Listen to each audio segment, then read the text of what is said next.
우리는 10월을 교리의 달로 이렇게 지키고 있습니다. 십계명을 생각하는 달인데요.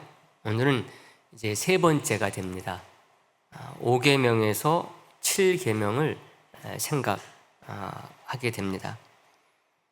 5계명은 내 부모를 공경하라, 6계명은 살인하지 말라, 7계명은 간음하지 말라, 이런 계명으로 되어 있습니다. 세 개의 계명을 한 시간에 다루는 것이 좀 무모하다고 할 수가 있죠. 시간이 좀 부족해도 먼저 이 한 가지만은 분명히 말씀을 드리고 각 계명에 대해서 생각하려고 합니다. 오늘 제목과 관련한 말씀인데요. 오늘 제목은 5계명 뒷부분에 붙어 나오는 말씀입니다. 그런 의미에서 우리 12절 말씀 다시 한번 보도록 할까요? 어떤 말씀이 내 부모를 공경하라 라는 말 뒤에 붙어 있는지 우리가 다 같이 다시 한번 보겠습니다. 내 부모를 공경하라.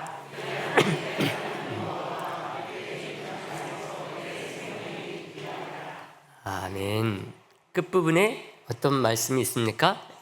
내 생명이 길리라 이렇게 되어 있습니다. 다른 계명 6계명에서 10계명에는 없는 말이죠. 오직 5번째 계명 5계명에만 붙어 있습니다. 이 계명에만 해당되는 말씀이다 이렇게 생각하는 분들이 많이 있는 것도 이 말씀이 5계명 뒤에 붙어 있기 때문에 그렇습니다. 실제로 대부분의 분들, 설교자도 그렇고 학자들도 그렇고 이 말씀은 5계명에만 내 부모를 공경하라 그리하면 내 하나님 여호와가 내게 준 땅에서 내 생명이 길리라, 이 말씀은 요 계명에만 해당되는 말씀으로 보는 것이 일반적인 시각인 거죠. 하지만은 그렇지 않다고 하는 것을 우리가 먼저 살펴보고자 하는 것입니다. 이 말씀은 5계명부터 10계명까지, 다시 말하면 6개의 계명에, 또 다시 말하면 하나님과의 관계가 아닌 사람과 사람과의 관계 속에서 주시는 계명, 이 모두에 해당되는 말씀으로 봐야 된다는 것입니다. 다시 말하면 내 부모를 공경하는 것부터 10번째 계명, 내 이웃의 집을 탐내지 말라는 이 계명들을 잘 지키게 되면은 하나님이 약속하신 대로 장수하는 축복을 주시겠다, 이런 말씀인 거죠. 물론 장수의 복, 오래 사는 복, 이것만 주시는 게 아닙니다. 만약에 이 장수만을 말했다고 한다면 그것은 진정한 축복이 될 수 없죠. 혹 옛날에는 몰라도 오늘날은 더욱더 그렇습니다. 잘 되면서 장수해야 그게 진짜 그 장수의 복이라고 할 수 있죠. 요즘은 그냥 오래 살게만 해주세요 이렇게 기도하는 사람 없습니다. 반드시 어떻게 기도합니까? 잘 건강하면서 오래 살기를 바라는 거죠. 근데 성경은 정말 이것을 하나로 말씀하고 있습니다. 그것을 신명기서 5장에 보면 알 수가 있어요. 오늘 본문에 나오는 계명은 그냥 끝부분에 생명이 길리라 이렇게만 되어 있는데요, 신명기서에는 그렇지 않아요. 신명기서 5장 16절 말씀에 똑같은 계명이 나오는데요, 우리가 말씀 화면에 나오니까 다 같이 보겠습니다. 다 같이 봅니다. 너는 내 하나님 여호와께서 명령한 대로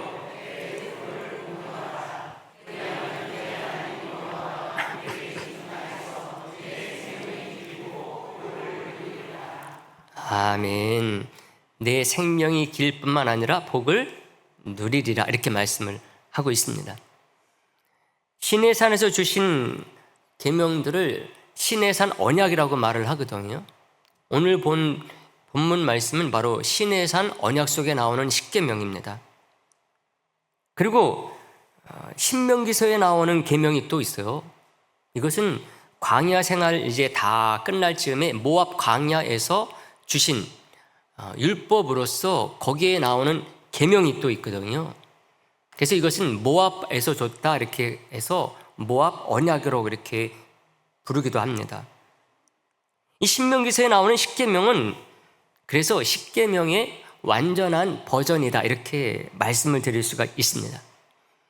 1계명부터 10계명까지 똑같이 나오는데 출애굽기서 20장에 붙어 있지 않는 말이 이 10계명 5장 부분에서 나오는 말씀이 있기 때문에 그렇습니다. 특히 5계명이 그렇다고 할 수가 있습니다. 그래서 이것을 통하여서 우리는 이 계명에 붙어 있는 내가 정말 오래 잘 살고 우리 하나님께서 주시는 복을 마음껏 누리게 할 테니까 너희들이 이 계명을 지켜라.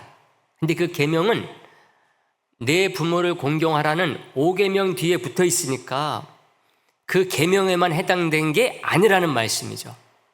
모든 계명, 5계명으로부터 시작해서 10계명까지에 해당되는 말씀으로서 그 계명들을 잘 지키면, 더 확대하면 사람과의 관계 속에서 하나님께서 주신 계명들을 잘 지키게 되면은 하나님께서 이 세상에서 잘 되고 오래 사는 복을 주시겠다 이렇게 말씀하신 거라는 거죠. 그렇다고 한다면은 왜 이 약속의 말씀을 5계명에만 해당되는 것으로 보면은 안 되느냐 하는 것입니다. 왜 이 말씀을 드리고자 하면은 우리가 보통 알고 있었던 게 그것이기 때문에 그래요.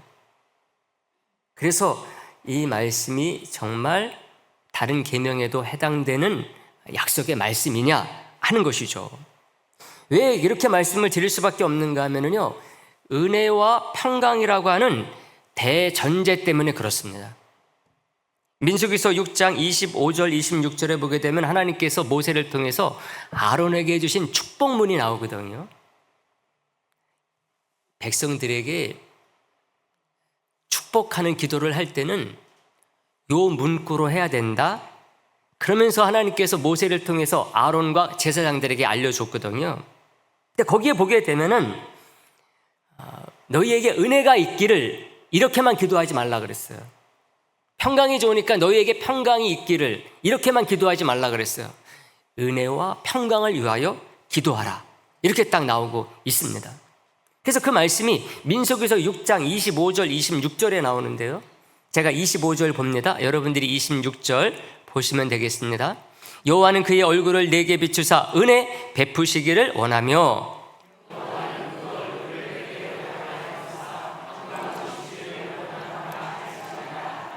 아멘. 25절에 뭐가 나옵니까? 은혜라는 단어가 나오죠. 그리고 26절에는 평강이라는 단어가 나옵니다. 은혜는 다른 게 아니에요. 구원을 말합니다. 하나님과의 관계의 회복, 이것을 말하는 거죠. 예수 그리스도로 말미암아 우리가 모든 죄악에서 벗어나 하나님의 나라의 백성이 되고 하나님의 자녀가 되는 영생을 얻는 사람이 되는 것을 말을 합니다. 하나님과의 관계가 죄로 말미암아 원수지간이 됐는데 이 예수 그리스도의 십자가로 말미암아서 받은 은혜의 구원을 말하는 것이죠. 그것을 은혜라는 단어로 표현을 해주고 있습니다. 평강은 다른 게 아닙니다. 은혜 받은 사람으로서 이 세상 가운데서 이제는 하나님과의 관계가 회복이 됐으므로 그 회복된 관계를 통하여서 이 세상 사람들과의 관계가 평안해야 되겠다고 하는 것입니다.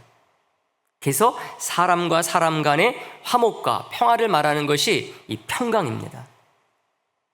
이게 이렇게 세트로 나온다는 거죠. 근데 이것이 바울도 그렇게 합니다. 바울도 편지를 보낼 때마다 항상 그 편지 받는 사람들에게 축복을 하거든요. 너희들에게 하나님의 은혜와 평강이 가득하기를 내가 원하노라. 편지를 보낼 때마다 항상 이 인사말을 쓰는데 은혜만을 말하지 않아요.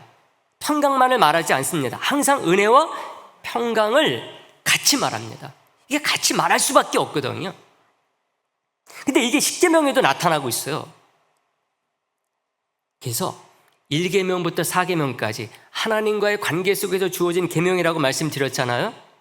이것을 잘 지키면 하나님과의 관계가 제대로 되는 은혜를 주시겠다, 이렇게 말씀합니다.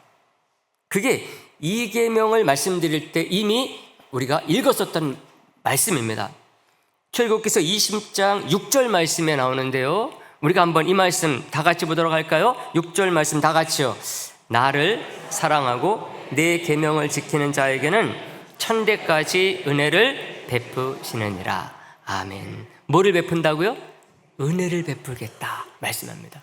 여기 1계명부터 4계명까지 속에서 나오는데 2계명에서 이 말이 딱 나오는 거죠.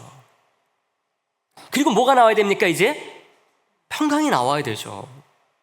그래서 이 세상에서 잘 되고 장수하는 것, 이 평강의 복을 5계명에서 말하는 거죠.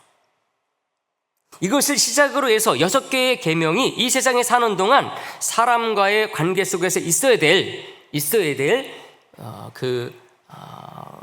계명과 아울러서 복을 주시겠다고 하는 말씀인 것입니다. 특별히 또 이렇게 보지 않으면 안 되는 이유 중에 하나는요, 바울의 말 때문에 그래요. 왜 이 5계명에 붙어 있는 내가 이 계명을 잘 지키게 되면은 이 세상에서 잘 되고 오래 사는 복을 주겠다. 옛날에는 오래 사는 게 최고의 복이었거든요. 오늘날은 이제 다르게 말할 수도 있어요. 근데 이것을 통하여서 우리 하나님께서는 정말 우리에게 복 중에 복을 주시길 원하시는 분임을 분명하게 알려주는 것이죠. 근데 이것이, 이 복이 5계명에만 해당되는 게 아니다, 전부에 해당되는 거다. 그 말씀을 제가 한 가지 말씀드렸고, 또 하나 중요한 근거가 있다고 한다면 바울의 말 때문이다. 바울이 에베소 교회에 편지를 보낼 때 5계명을 인용하면서 부모를 공경하라고 말을 하거든요. 부모에게 순종하라 그러면서 이렇게 딱 말합니다. 에베소서 6장 2절 말씀에 보게 되면은 내 아버지와 어머니를 뭐해라? 공경하라. 이것은 약속이 있는 첫 계명이니 이로써 내가 잘 되고 땅에서 장수하리라, 딱 말합니다. 이건 분명히 바울이 10계명 말씀을 인용하면서 부모 공경하는 것에 대해서 말한 거거든요. 근데 거기에 뭐라고 덧붙입니까? 약속이 있는 첫 계명이다, 이런 말을 해요. 약속이 있는 첫 계명, 내 부모를 공경하라, 이 말을 할 때 출애굽기서 그 10계명에도, 신명기서에는 10계명에도 이 말이 안 나와요. 근데 바울이 에베소 교회 성도들에게 여러분들은 부모님을 공경해야 됩니다, 그러면서 하는 말을, 이 말을 붙였어요. 이것은 약속 있는 첫 계명이니까 이것을 잘하게 되면은 잘 되고 오래 살게 됩니다. 하나님께서 그렇게 복 주신다고 약속한 거예요. 이렇게 딱 말씀을 해놨다는 것입니다. 여기서 약속 있는 첫 계명에서 약속은 뭡니까? 다른 것 아니에요. 바로 너희들이 잘 되게 해줄 것이고 오래 사는 복을 내가 줄 거다 하는 이 약속을 말합니다. 근데 바울은 여기서 10계명을 인용할 때 출애굽기서의 말씀을 인용하지 않고 10계명의 그 신명기서의 10계명을 인용하고 있어요. 그렇지 않습니까? 출애굽기서에서는 내 부모를 공경하라 하면서 다른 것 없어요. 그냥 내가 내 생명이 살리라, 이렇게 말씀만 했거든요. 신명기에서만이 내가 잘 되고 장수하리라, 이 말씀을 했습니다. 그러니까 바울이 내 부모를 공경하라는 5계명 인용할 때에 오늘 우리가 읽은 출애굽기서 20장 12절의 말씀을 인용한 게 아니라는 거죠. 신명기서 5장에 나오는 그 5계명을 인용한 것이라고 하는 것을 알 수가 있습니다. 근데 거기에다 대고 왜 약속 있는 첫 계명이라는 말을 붙였느냐? 이것은 그 이후의 모든 계명에 대해서도 하나님께서 이 약속을 주셨다는 것을 알게 하기 위해서 그런 것입니다. 바울은 이 첫 계명에서 첫이라고 하는 단어를 그런 식으로 사용하거든요. 고린도전서 15장에서 바울이 예수님의 부활에 대해서 말을 해요. 근데 거기서도 요 첫이라고 하는 단어를 씁니다. 고린도전서 15장 20절 말씀에 보면은 그 말씀이 나와요. 그러나 이제 그리스도께서 죽은 자 가운데서 다시 살아나사 잠자는 자들의 첫 열매가 되셨도다, 이렇게 얘기를 합니다. 첫 열매가 됐다는 말 속에서 이 첫이라고 하는 단어가 무엇을 의미하느냐 하는 것입니다. 이 말은 예수님께서 부활하신 것을 시작으로 해가지고 앞으로 죽은 자들이 부활할 것이라고 하는 것을 의미한다는 말에서 첫 열매라는 것입니다. 그렇지 않습니까, 여러분? 가을이 돼서 추수 계절이 왔잖아요. 사과를 따기 시작한다, 감을 따기 시작한다. 그러면은 뭐로부터 시작합니까? 첫 열매로부터 시작하는 거예요. 그렇지 않습니까? 어쨌든 그 해에 첫 사과를 땁니다. 그래야지만이 두 번째 사과, 세 번째 사과를 따는 거잖아요. 그렇죠? 그래서 첫 열매가 중요해요. 근데 첫 열매를 땄다는 것은 뭡니까? 두 번째, 세 번째, 네 번째, 다섯 번째가 나온다는 얘기거든요. 그런 의미에서 첫 열매인 거예요. 바울이 그런 의미에서 예수님은 부활의 첫 열매다 말한 것입니다. 그러면 예수님께서 첫 열매로 부활하셨으니까 그 다음에 누가 따라서 부활합니까? 예수 믿는 자들, 저와 여러분들이 부활한다는 것을 말해주는 거죠. 그러므로 바울이 5계명을 말하면서 약속에 있는 첫 계명이다 말하는 것은 그게 5계명에만 해당되는 것이 아니라 뒤에 나오는 모든 계명도 잘 지키게 되면 이 세상에서 잘 되고 장수하는 복을 주시겠다는 약속이라는 것을 우리가 알 수 있다는 것입니다. 우리 하나님께서는요, 우리가 이 세상에서 하나님 말씀 가지고 잘 살게 되면은 이미 복을 받은 사람인데도 불구하고 더 주시겠다는 것입니다. 더 주시겠다는 거예요.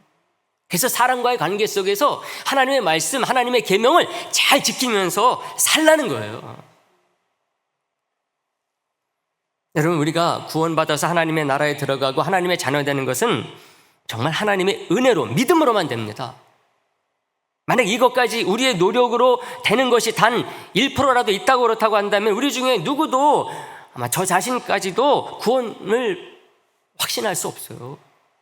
이게 죄악된 인간의 본질적인 한계입니다. 인간은 어떤 노력 가지고 어떤 계명을 지키는 것 가지고서 구원받을 수가 없어요. 죄인의 어쩔 수 없는 한계입니다. 그래서 은혜로만 받게 하신 거예요. 믿음으로만 받게 하신 것입니다. 근데 우리가 주님을 믿고 나서 이 세상에서 살아가면서 받게 되는 복, 그 복은 좀 다르게 해주시겠다는 거예요. 어떻게요? 하나님의 계명을 잘 지키는 것으로 주시겠다는 것. 이게 10계명 중에서 5계명부터 10계명까지 6개의 계명의 정신이고 우리 하나님의 또 다른 뜻이라는 말씀입니다. 물론 여러분, 우리가 하나님 말씀 가지고 이 세상에서 산다는 것, 이것도 하나님의 은혜라고 말씀드릴 수가 있습니다. 성령님이 도우시지 않으면 우리가 어떻게 세상 속에서 사람들에게 본이 되고 빛이 되고 소금이 되는 이런 삶을 살 수 있겠습니까? 이것도 물론 하나님의 은혜이기는 해요. 그렇지만 그런 가운데서 하나님께서 약속하신 게 있다는 거예요. 하나님 법도 잘 지키는 성도와 교회에게 주시는 복이 있다. 이것을 분명히 알려주는 말씀입니다. 왜 그러느냐? 왜 그럴까요, 여러분? 그것은 세상에 믿지 않는 사람들이 우리 믿는 저와 여러분들을 통해서 그런 것을 봐야 되겠기 때문에 그런 것입니다. 야, 하나님 말씀 잘 지키니까 정말 잘 살아지는가 봐. 이걸 세상 사람들이 봐야 된다니까요. 그래야지만 그들이 하나님을 섬기고 예수님을 믿게 된다는 것입니다. 왜 그러느냐? 우리가 받은 구원의 은혜는요, 세상 사람들이 알 수가 없어요. 이 사람이 구원받았는지 안 받았는지 알 수가 없다니까요. 왜? 그 구원의 은혜는 보이는 게 아니기 때문에 그래요. 성령님께서 우리 안에서 하시는 거기 때문에 그렇습니다. 정말 은혜라고밖에는 말씀드릴 수가 없어요. 세상 사람들은 저와 여러분들이 세상에 나가서 직장 생활하고 그러면은요, 가만히 있으면 이 사람 구원받았는지 안 받았는지 몰라요. 아무도 몰라요. 아무리 여러분들이 거룩한 척 하나님 믿는 사람인 것처럼 해도요, 세상 사람은 몰라요. 이 사람이 예수 믿는 사람인지 아닌지, 구원받은 사람인지 아닌지 모릅니다. 언제 아느냐? 저와 여러분들이 세상 사람들과 달리 하나님의 그 말씀, 계명을 가지고 살면은 그때부터 그 사람들이 이상하게 보기 시작해요. 왜? 세상 사람들은 그렇게 사는 게 어렵다는 것을 알기 때문에 그래요. 부모를 제대로 공경하고 살인하지 않고 간음하지 않고 이거 쉽지 않다는 거 그들이 잘 알거든요. 또 세상의 형편이 우리를 그런 사람들로 만들어요. 부모 공경하지 못하게 만들고 뭐 살인도 좀 하게 만들고 간음도 좀 하게 만들고 사람이 이상하게 생겨 먹은 거죠. 세상 사람들 그거 다 알거든요. 근데 자기가 똑같은 인간인데 자기가 똑같이 직장 생활하는 사람인데 이 믿음으로 사는 사람 보니까 아니거든요. 그것을 잘 지키면서 살거든요. 다르게 보이는 겁니다. 그래서 하나님께서 그렇게 다르게 보이도록, 그러면은 세상 사람들이 그를 통해서 하나님을 섬기고 그래서 구원을 받게 되는 역사가 있게 되니까. 그래서 이거 잘 지켜서 너희들 잘 될 뿐만 아니라 장수하는 복을 받고 그러는 가운데 복음도 전해지는, 세상이 바뀌어지는 역사들도 체험하도록 이렇게 하신 것입니다. 사랑하는 성도 여러분, 저와 여러분들이 이런 하나님의 뜻을 제대로 딱 아시고 우리 하나님 잘 섬기되 그냥 믿고 구원받는 것으로 그치지 아니하고 하나님의 말씀 가지고 잘 살게 되면은 하나님께서 약속하신 대로 이것을 주시는구나 믿고 나아가는 분들이 되시기를 간절히 소망을 합니다. 어떤 사람들은 자꾸 그런 걸 부정해요. 진짜 기독교 그런 국가, 민족, 그런 가정들이 진짜 잘 사는가? 근데 여러분, 기독교 역사를 우리가 냉정하게 살펴보세요. 저 여러분들, 내 가정들도 여러분들이 생각을 해보세요. 우리나라 역사를 생각을 해보세요.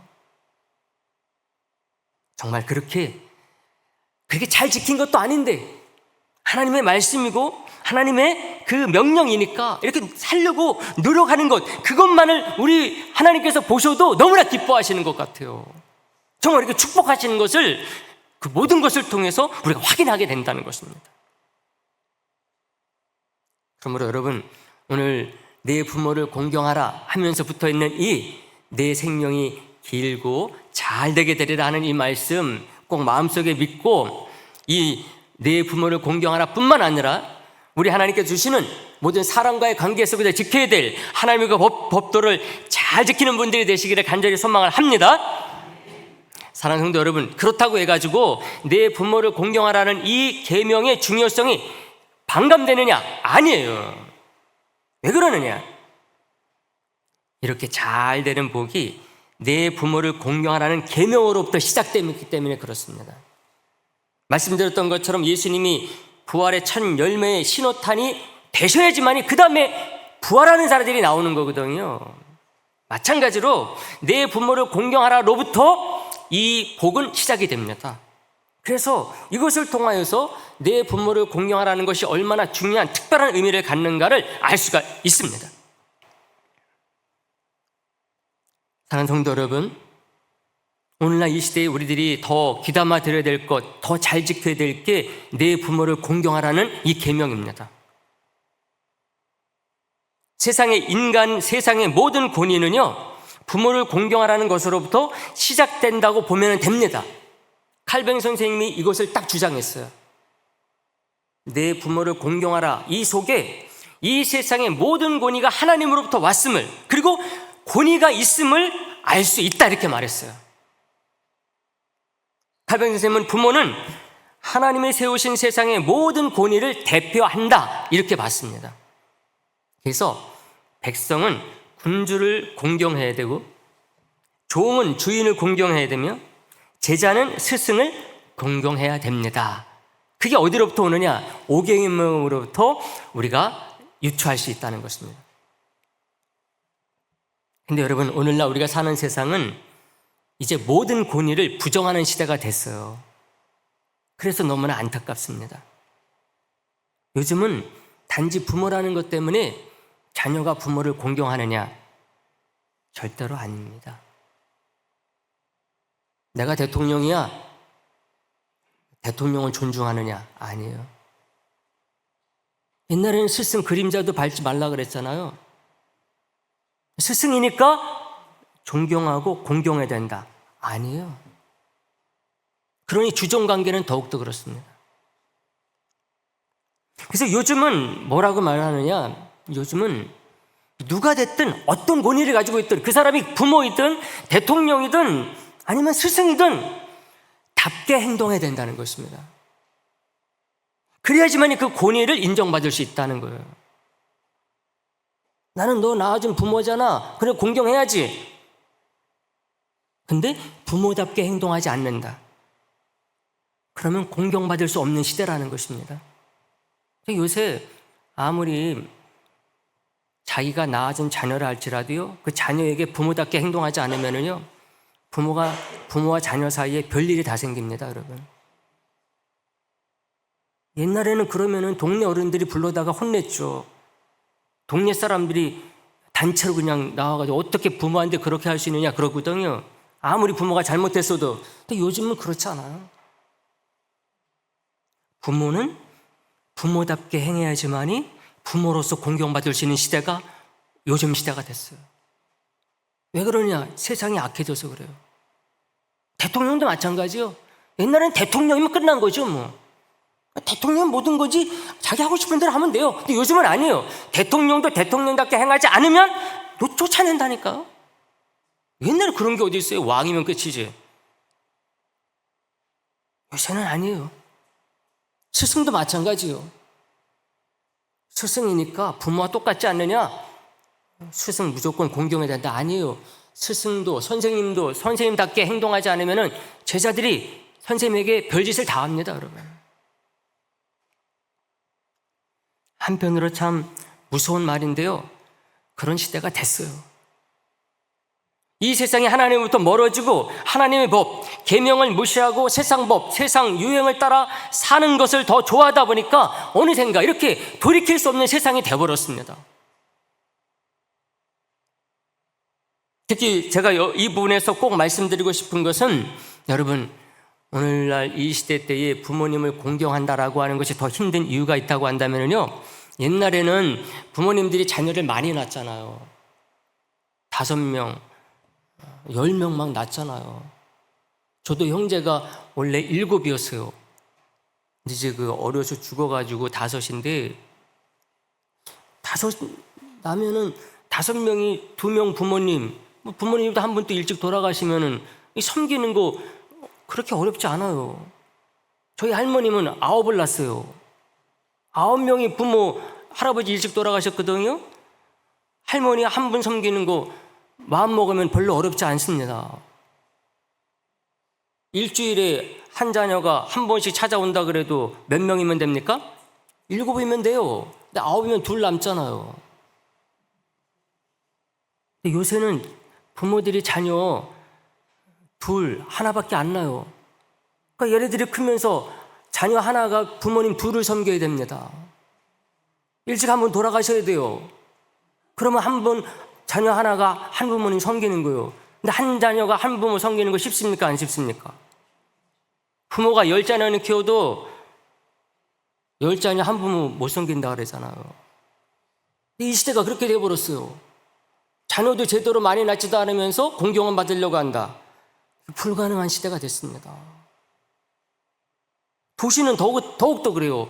도시에서 살려고 그러면은 부부가 같이 벌어야 됩니다. 옛날에는 한 사람만 벌어도 온 가족이 먹고 살았지만 오늘날은 온 가족이 벌어도 온 가족이 먹고 살기가 힘들어요. 도시에서는 더욱더 그렇습니다. 집에 누가 있어야지 부모님을 공경할 거 아니에요.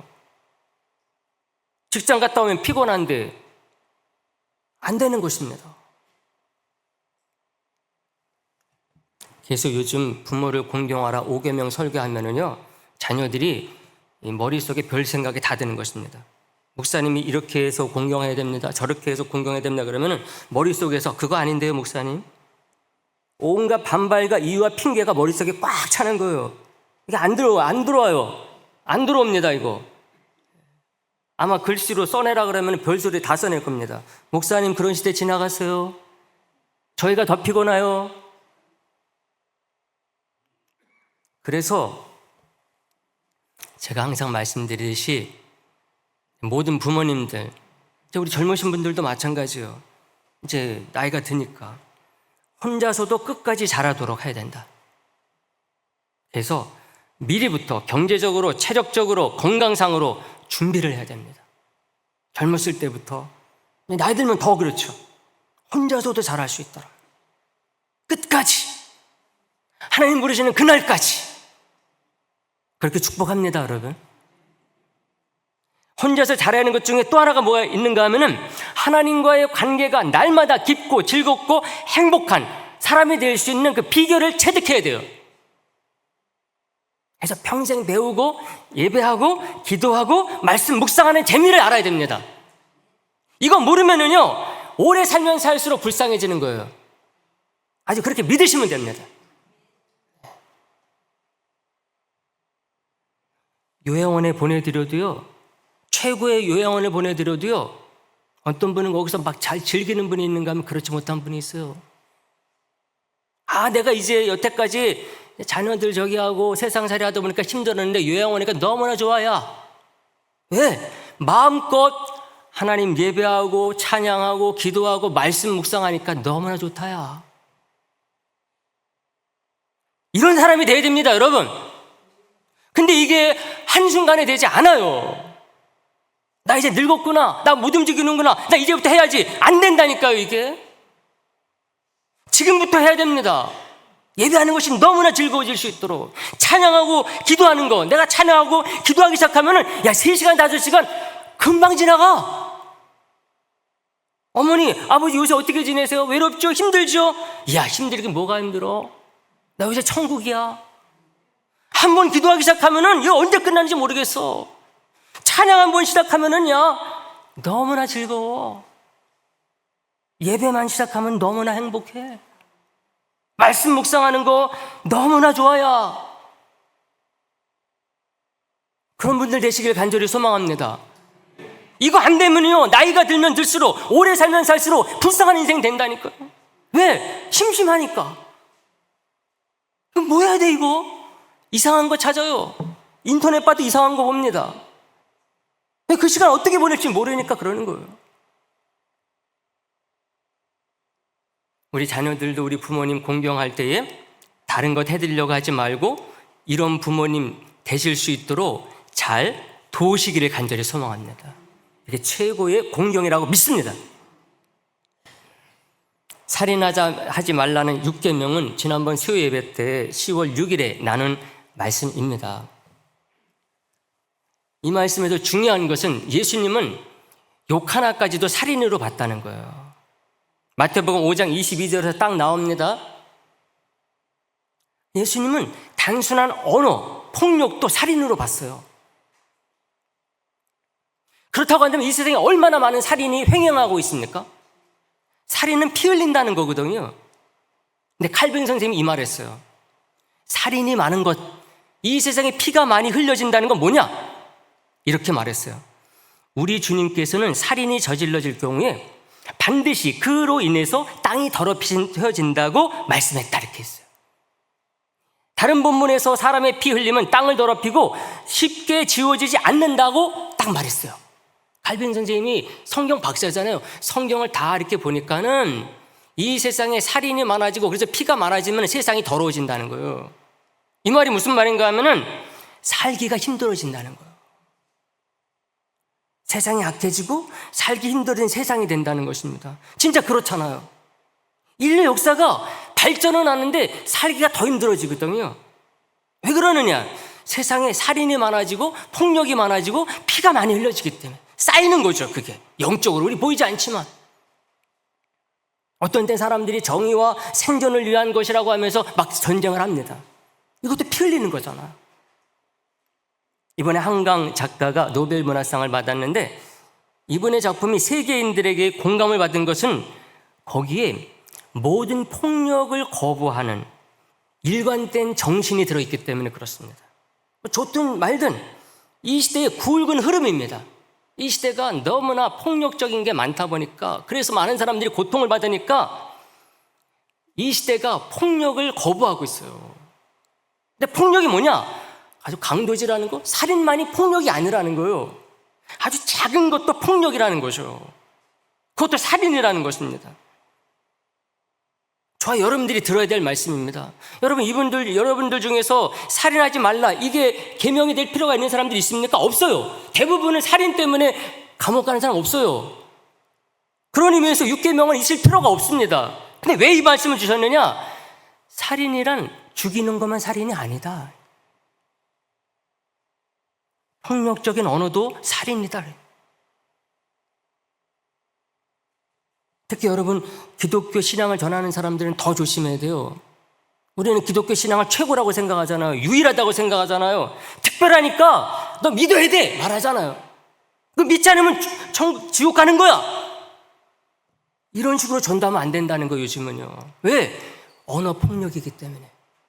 믿지 않는 사람들 그렇게 들으면은 저 사람이 나에게 언어 폭력을 하고 있네, 이렇게 받아들이는 거예요.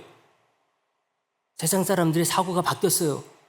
아, 귀한 복음 전해주니까 너무나 감사합니다. 그게 아니에요. 전도를 할 때도 무엇으로 전도를 해야 되느냐? 예수님의 십자가 사랑으로 전하는 그런 시대가 됐어요. 이 시대가 그렇게 악해진 것입니다. 그런 의미에서 6계명이 저와 여러분들에게 아주 중요한 의미로 다가와야지만이 된다고 하는 것입니다.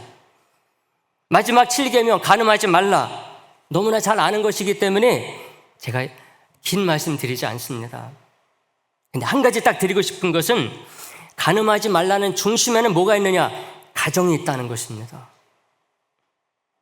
간음이 하나님이 세우신 신성한 가정을 무너뜨리기 때문에 그래요.